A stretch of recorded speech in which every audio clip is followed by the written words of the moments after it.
Bismillahirrahmanirrahim. Assalamualaikum warahmatullahi wabarakatuh. Bagaimana kabarnya, Dek? Semoga sehat selalu ya bersama keluarga. Baik, hari ini ketemu lagi di mata kuliah pengantar akuntansi. Topik kali ini masih berbicara tentang pencatatan transaksi.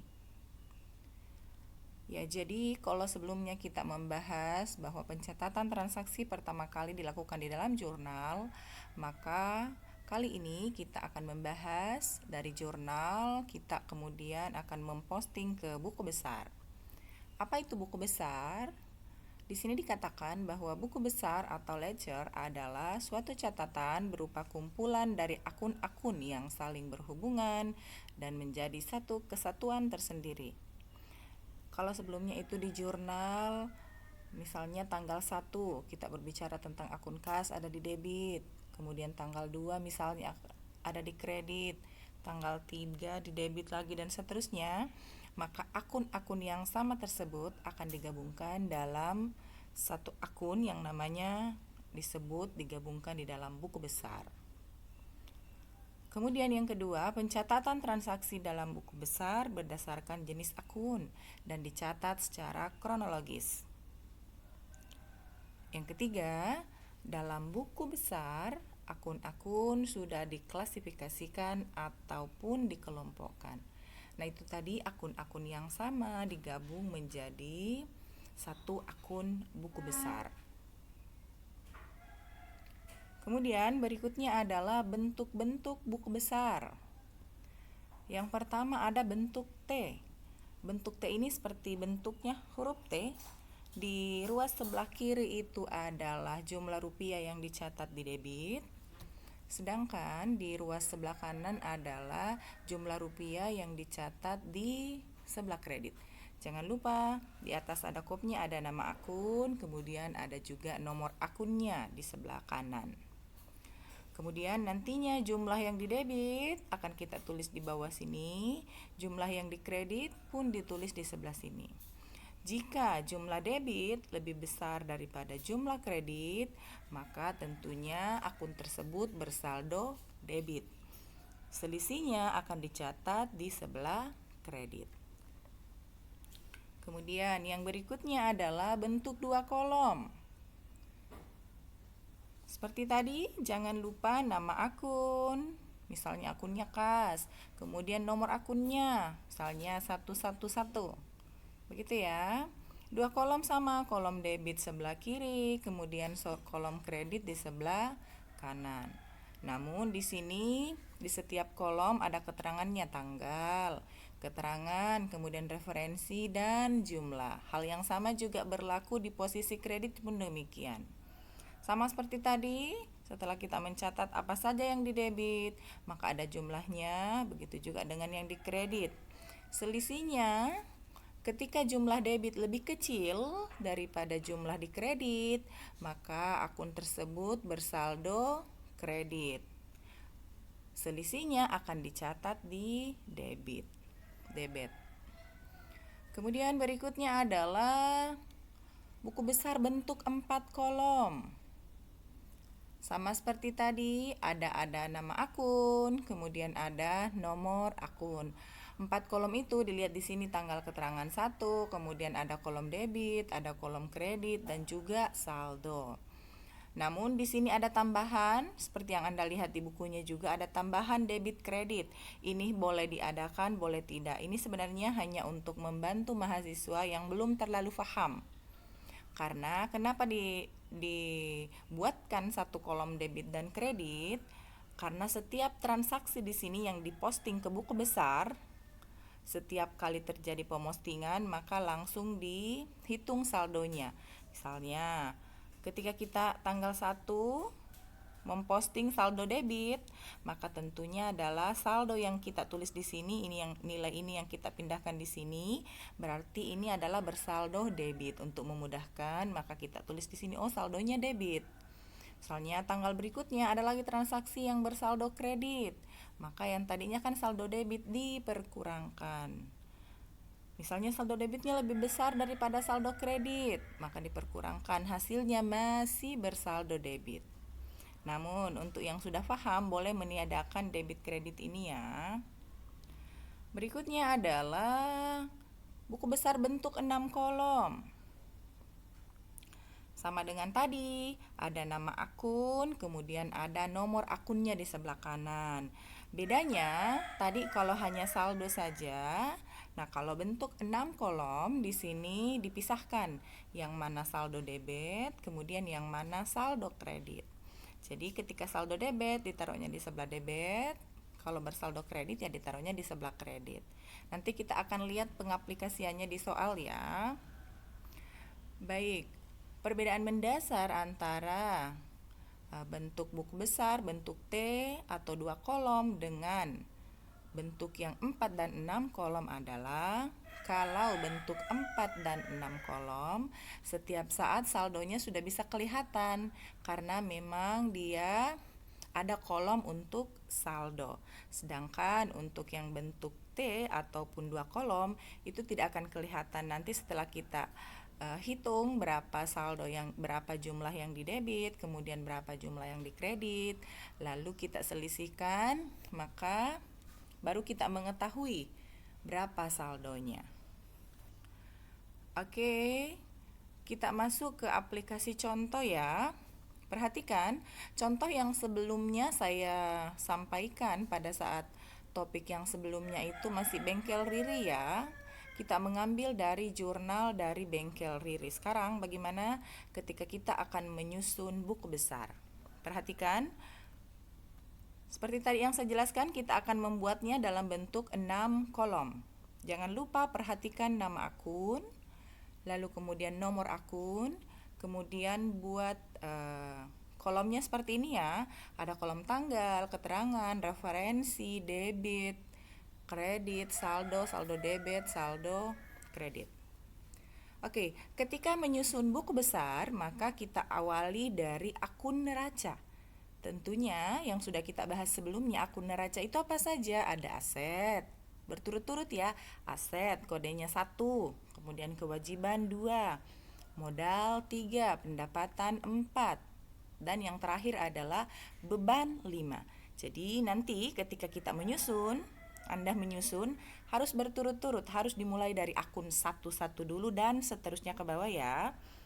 Kita lihat pengaplikasiannya. Oke, dari di sini kita akan melihat tanggal 1 ada kas. Kas, anggaplah kita berikan kode 111 karena kas adalah golongan aset. Kemudian kita kategorikan aset lancar dan 1 itu adalah nama akunnya adalah akun kas. Oke ya, karena ini adalah contoh perusahaan yang kecil, maka kita pakai 1 desimal saja karena mengingat transaksi yang terjadi di sini juga tidak terlalu banyak. Kita lihat tanggal 1 Januari, perhatikan 1 Januari tadi kasnya nomor akunnya adalah 111. 1 Januari kita lihat di sebelah debit. Sebelah debit senilai 4 juta. Maka ketika kita masukkan di buku besar 4 juta ini tampilannya akan menjadi 4 juta ini, perhatikan dulu, berasal dari jurnal umum ya. Sehingga kalau dimasukkan ke buku besar menjadi, jangan lupa membuat buku besar, ada nama akunnya kas, kemudian nomor akunnya 111. Kolomnya sudah dibuat seperti tadi yang sudah dijelaskan di depan. Perhatikan hanya yang tanggal 1 saja. Asumsikan 5 ke bawah sampai 30 belum kita buat. 1 Januari tadi, ingat, keterangannya boleh diisi, boleh dikosongkan. Diisi sesuai dengan keterangan yang ada di jurnal tadi, namun boleh juga dikosongkan. Kemudian kolom referensi berisi JU. Apa itu JU? Artinya Anda memposting ini dari jurnal umum yang tadi. Oke ya, dari jurnal umum yang sudah Anda buat tadi. Kemudian tadi saldonya adalah saldo debit sebesar 4 juta, maka kita simpannya di debit. Lalu setelah itu kita pindah, kreditnya tentu kosong karena tadi yang bersaldo debit kita pindahkan ke debit. Dengan demikian maka saldonya adalah 4 juta di debit. Paham ya?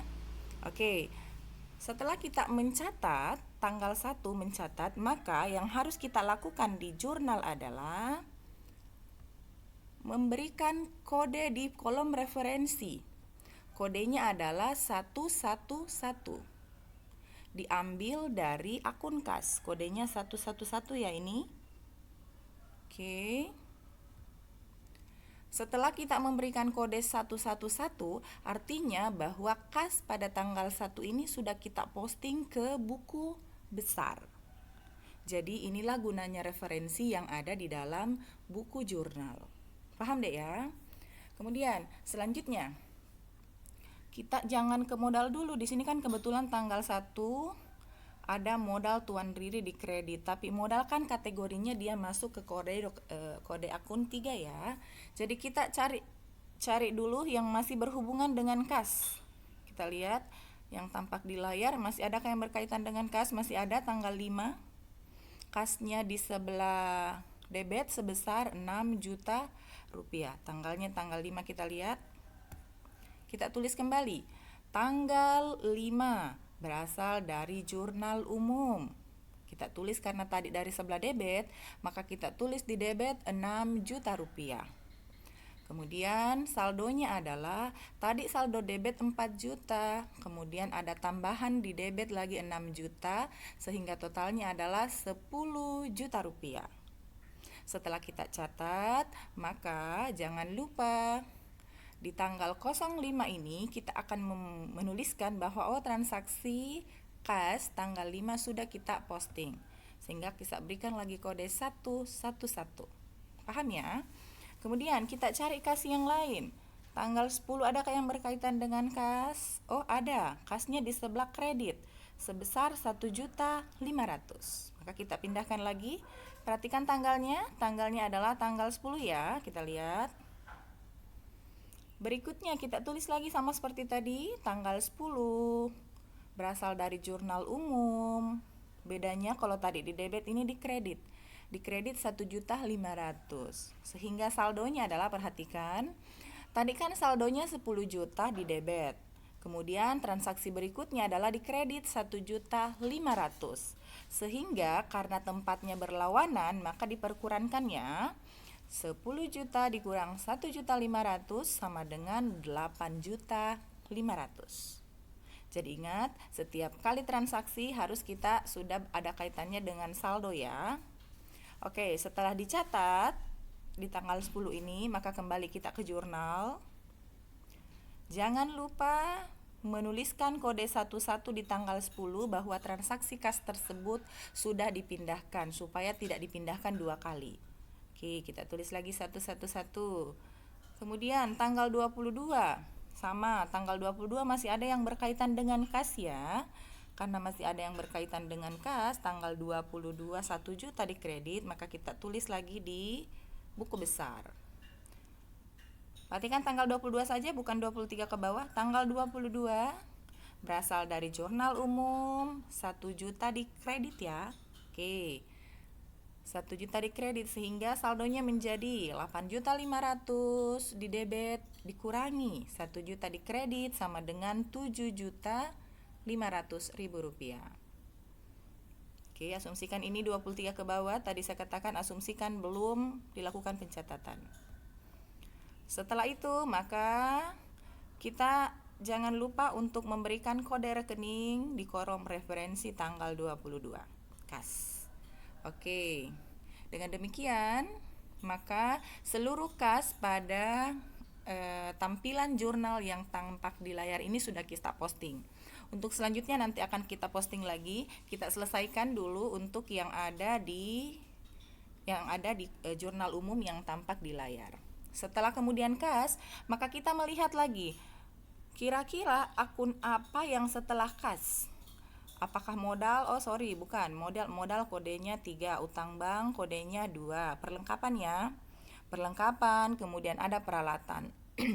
Perlengkapan tentu lebih duluan daripada peralatan. Perlengkapan kita kasih 113 kodenya ya, karena di atas perlengkapan biasanya ada piutang. Jadi kita memberikan kode untuk perlengkapan 133. Yang kita posting berikutnya adalah perlengkapan. Karena perlengkapan berbeda sama kas, maka kita juga membuatkan buku besar tersendiri. Nama akunnya adalah perlengkapan, kemudian kode akunnya adalah 113. Oke, kita lihat. Tanggal 10 ada perlengkapan senilai 2 juta rupiah di sebelah debit. Maka kita pindahkan ke buku besar perlengkapan. Jangan lupa nama akunnya adalah perlengkapan, kode akunnya 113, tanggal 10 berasal dari jurnal umum. Tadi kita lihat di sebelah debit sebesar 2 juta rupiah, sehingga saldonya kita tulis juga saldo debit sebesar 2 juta.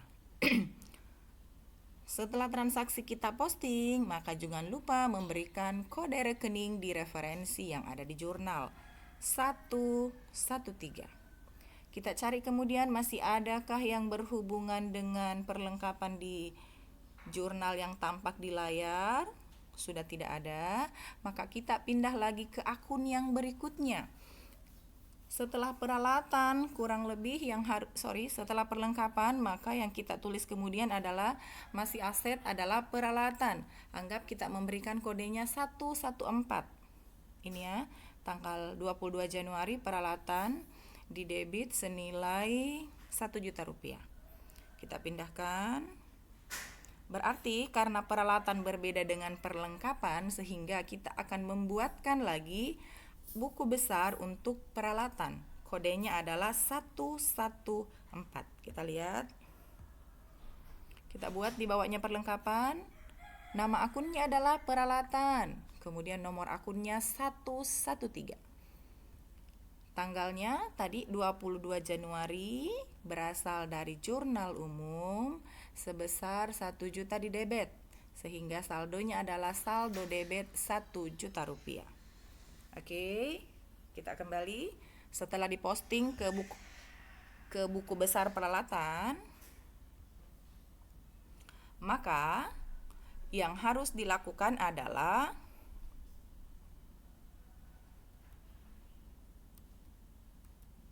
setelah diposting ke buku besar peralatan ini 1 juta ini, maka jangan lupa untuk memberikan nomor akun 114. Oke, kemudian berikutnya apalagi kira-kira yang berhubungan dengan kas? Masih adakah atau sudah tidak ada? Untuk kas sepertinya sudah habis, maka setelah akun kas kita masuk kode yang kedua. Dua adalah kewajibannya. Kewajiban di sini tentunya ada utang bank, ada juga utang usaha. Kita dahulukan utang usaha. Untuk utang usaha kita memberikan kode 211. Utang usaha ada di tanggal 10. Utang usaha saldonya adalah kita bukan saldonya, dia dicatat di sebelah kredit 500.000. Kita lihat 500.000 rupiah utang usaha tanggal 10 berasal dari jurnal umum. Kita mencatatnya di sebelah kredit 500.000 rupiah, sehingga saldonya adalah saldo kredit. Setelah kita posting ke buku besar utang, maka kita akan memberikan di sini kode bahwa utang usaha 212 kita sudah mempostingnya. Sehingga kita bisa langsung dapat mudah melihat kira-kira apa yang belum diposting pada jurnal yang tampak di layar. Sisa hutang bank dan juga modal Tuan Riri. Maka kita dahulukan memposting hutang bank karena dia kodenya adalah kode 2. Untuk hutang bank kita akan memberinya kode 212. Karena tadi utang usaha 211, maka utang bank 212. Terjadi pada tanggal 5 di sebelah kredit sebesar 6 juta rupiah. Kita buat kembali buku besarnya. Hutang bank. Nomor akunnya 212. Tanggal terjadinya 5 Januari kita posting, berasal dari jurnal umum di sebelah kredit sebesar 6 juta rupiah. Sehingga saldonya adalah bersaldo kredit sebesar 6 juta rupiah. Setelah diposting, jangan lupa memberikan kode di sini ya, 212. Oke. Nah, Masih ada satu lagi yang belum kita posting, modal Tuan Riri. Kalau modal berarti nomor akunnya adalah 311. Kita lihat terjadi pada tanggal 1 di sebelah kredit sebesar 4 juta. Maka kita membuat pun buku besar untuk modal. Kita lihat modal Tuan Riri. Nomor akunnya 311. Kita pindahkan dari jurnal tadi tanggal 1, referensinya berasal dari jurnal umum. Kemudian tadi dicatat di sebelah kredit sebesar 4 juta, sehingga saldonya saldo kredit sebesar 4 juta rupiah. Setelah diposting, tuliskan nomor akunnya di sini 311. Nah, sekarang kita lihat di jurnal umum yang tampak di layar semuanya sudah diposting ya. Semuanya sudah diposting, terlihat dari kolom referensi yang sudah terisi semua. Maka sekarang langkah selanjutnya melanjutkan ke jurnal umum berikutnya. Oke, di sini semua masih tampak kosong, berarti transaksi ini belum diposting. Sama seperti tadi langkah-langkahnya, kita awali yang berhubungan dengan kas dulu.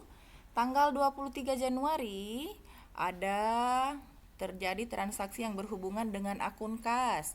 Di sebelah debit 2.600.000, maka kita pindahkan kembali. Berarti dia akan ngelink ke akun kas yang tadi. Berarti kita sambung ya. Nih, tanggal 23 berasal dari jurnal umum. Di sebelah debit 2.600.000. Karena di sebelah debit, kemudian tadi adalah saldonya saldo debit, sehingga dijumlahkan 7.500.000 tambah 2.600.000 sama dengan 10.100.000 rupiah. Setelah kita posting, kembali ke jurnal. Jangan lupa menandai bahwa akun kas tanggal 23 sudah diposting. Kita berikan kode 111. Berikutnya tanggal 25, kas. Ada kaitannya dengan kas lagi, oke. Di sebelah kredit 100.000, maka kita mencatat kembali di buku besar kas. Tanggal 25 berasal dari jurnal umum sebesar 100.000 di kredit.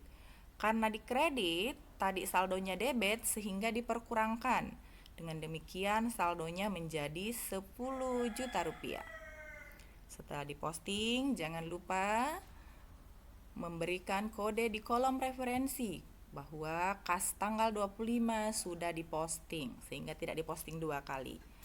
Oke, berikutnya tanggal 27 masih ada lagi kas ini di sebelah kredit. Sebesar berapa? 250.000 rupiah, kita posting lagi. Tanggal 27 berasal dari jurnal umum ini. Di sebelah kredit 250.000 rupiah, sehingga totalnya menjadi tadi saldonya saldo debit. Kemudian ada transaksi yang kita masukkan baru-baru terjadinya di kredit sehingga diperkurangkan. Sehingga dengan demikian saldonya menjadi 9.750.000 rupiah. Setelah itu kembali ke jurnal, diberikan kode lagi di referensi bahwa kas tanggal 27 sudah diposting. Masih adakah kas? Tanggal 28 tidak ada. Tanggal 30 masih ada. Ini yang bawah. Kas masih ada di sebelah kredit. Terjadi pada tanggal 30. Maka kita pindahkan lagi ke buku besar. Tanggal 30. Berasal dari jurnal umum. Di sebelah kredit 300.000. Dengan demikian saldonya menjadi tadi saldo debit 9.750.000, kemudian dikurangi 300.000 rupiah, sehingga saldo setelah tanggal 30 menjadi 9.450.000 rupiah. Setelah diposting, jangan lupa diberikan kode. Tanggal 30 kasnya sudah diposting, kita kasih kode akunnya 111. Oke, berikutnya kita mencari lagi akun yang kodenya 1. Kira-kira 1 yang mana ya? Oh, ini ada perlengkapan. Tadi kan di depan ada perlengkapan 1. Nah, ini juga masih ada perlengkapan. Kita lihat, kita sisa gabungkan tadi dengan buku besar yang sudah dibuat. Tanggal 28 Januari ada akun perlengkapan. Tadi kan akun perlengkapan sebelumnya di halaman sebelumnya sudah kita buat, maka kita langsung gabungkan di situ. Di sini perlengkapannya di sebelah kredit sebesar Rp1.900.000. Kita pindahkan. Tadi kolom perlengkapan sudah ada tanggal 10 2 juta, maka kita sambung. Tanggal 28 kita menulis kembali.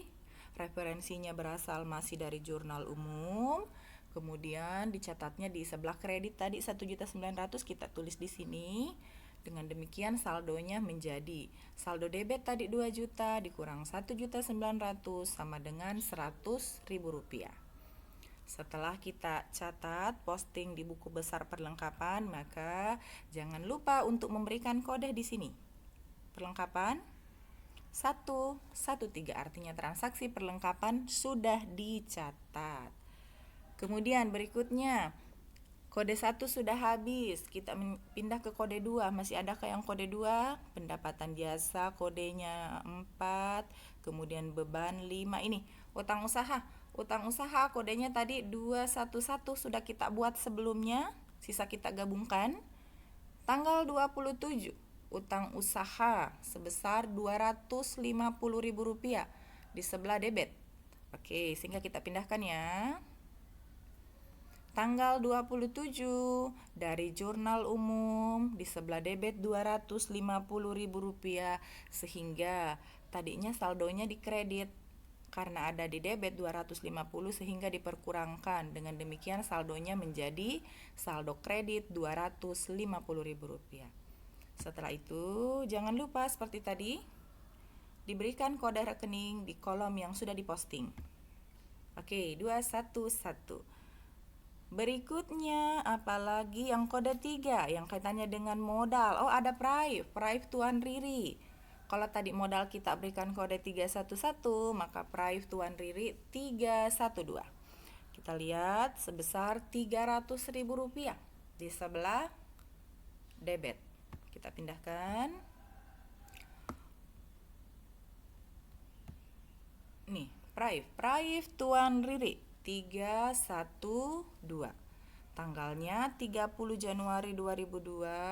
Referensi berasal dari jurnal umum. Di sebelah mana tadi? Oh, di debit. Sehingga saldonya adalah saldo debit.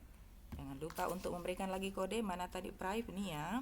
Kita berikan kode 312 artinya sudah diposting. Kode 3 sudah selesai, kita masuk ke kode 4. Kode 4 pendapatan. Pendapatan mana pendapatan ini?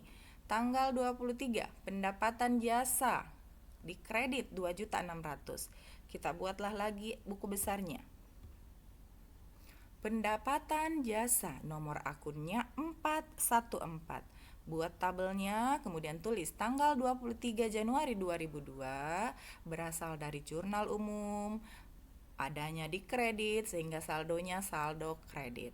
Setelah dicatat, kemudian diberikan kode di sini bahwa sudah dicatat. Oke, dituliskan lagi kodenya, kode akunnya 411 artinya sudah diposting. Kemudian berikutnya masih adakah pendapatan? Kalau sudah tidak ada berarti pindah ke beban. Yang belum dicatat kita akan dapat dengan mudah mendeteksi ya. Yang belum dicatat sisa ini beban sewa dan beban perlengkapan. Berarti akan dapat dengan mudah mendeteksi ketika kita memposting. Itulah seninya akuntansi ya. Beban sewa tentunya kalau beban kodenya 5 karena tadi pendapatan kodenya 4. Kita kasih kode 511. Di sebelah mana? Di sebelah debit sebesar Rp100.000. Maka kita buatkan buku besarnya. Buku besarnya beban sewa. Nomor akunnya 511. Seperti tadi 25 Januari dari jurnal umum di sebelah debit Rp100.000. Dengan demikian saldo debit juga Rp100.000. Oke, setelah dicatat, lalu kemudian jangan lupa memberikan kode akun di kolom referensi pada jurnal 511. Dengan demikian, yang mana lagi yang belum dicatat? Sisa 1. Ini dapat dengan mudah kita deteksi ya. Beban perlengkapan. Kalau tadi beban sewa kita memberikan kode 511, maka beban perlengkapan kita kasih 512. Kita buatkan lagi. Beban perlengkapan. Nomor akunnya 512. Oke. 28 Januari dari Jurnal Umum sebesar Rp1.900.000. Saldonya adalah saldo debit sebesar Rp1.900.000. Sehingga kita kemudian akan mencatat beban perlengkapan. Kalau sudah diposting, kita memberikan kode 512. Dengan demikian kita memeriksa kembali masih adakah yang sudah diposting. Jika sudah habis, maka selesailah memposting ke buku besar. Setelah buku besar selesai dilakukan, maka yang harus kita lakukan kemudian adalah menyusun neraca saldo. Bagaimana menyusun neraca saldo? Kita lihat. Ketika menyusun neraca saldo, maka kita pahami dulu sedikit teorinya. Apa itu neraca saldo? Neraca saldo adalah suatu laporan yang memuat tentang daftar akun dan saldo-saldonya, baik itu akun yang bersaldo debit maupun akun yang bersaldo kredit. Tadi dari buku besar nanti kita akan pindahkan ke neraca saldo berdasarkan di mana saldonya berada, apakah di debit atau kredit. Pengurutannya tentunya sama seperti tadi, Dek ya. Di sini dikatakan dengan neraca saldo tersebut kita akan lebih mudah mengetahui susunan aset. Berarti ketika kita menyusun neraca saldo berturut-turut tadi seperti buku besar yang sudah kita buat. Dari aset, kemudian kewajiban, ekuitas, pendapatan, dan beban beserta saldonya masing-masing. Yang saldo debit simpannya di debit, yang saldo kredit yang simpannya di kredit. Kemudian setelah neraca saldo dibuat, maka jumlah saldo debit harus sama dengan jumlah saldo kredit. Oke, di sini kita lihat. Jangan lupa ketika membuat neraca saldo, tulis nama perusahaannya, kemudian jenis laporannya neraca saldo, periode 31 Januari 2002. Ada nomor akun, ada nama akun, ada kolom debit, ada kolom kredit. Kita lihat.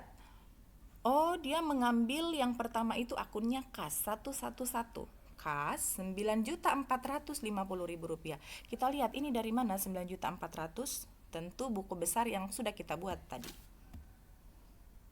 Oke, tadi kita menyusun kas, buku besar kas, akunnya 11, saldo terakhir itu Rp9.450.000. Maka jumlah ini yang akan kita masukkan tadi ke neraca saldo.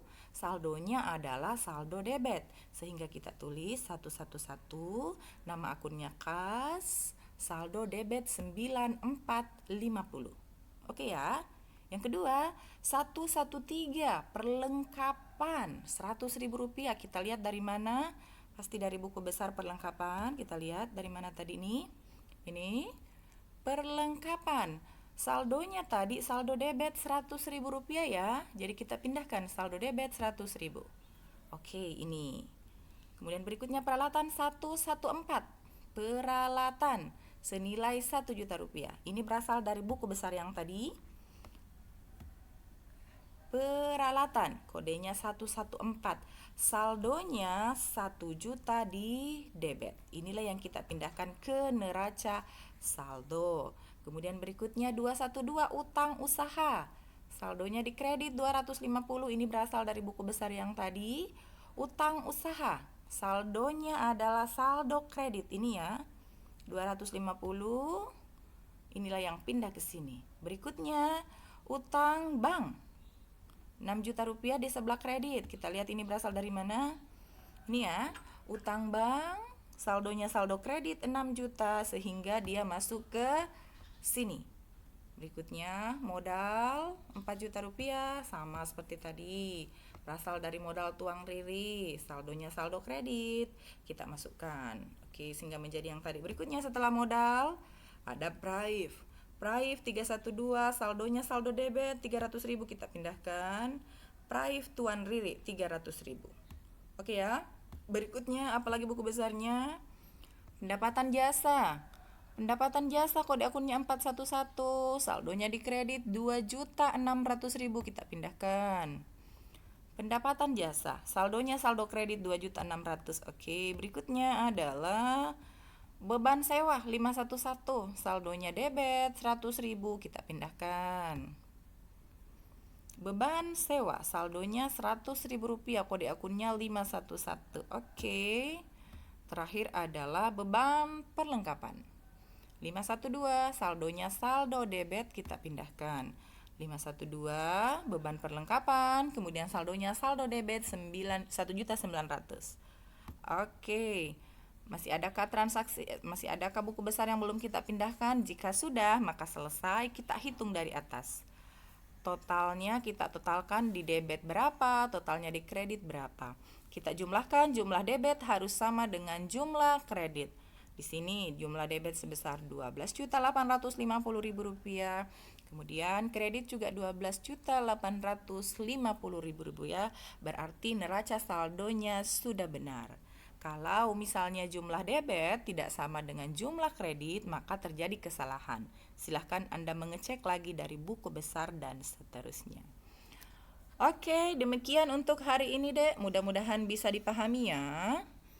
Jangan lupa ketika Anda menonton video pembelajaran, selesaikan sampai akhir sehingga Anda paham. Terima kasih. Assalamualaikum warahmatullahi wabarakatuh.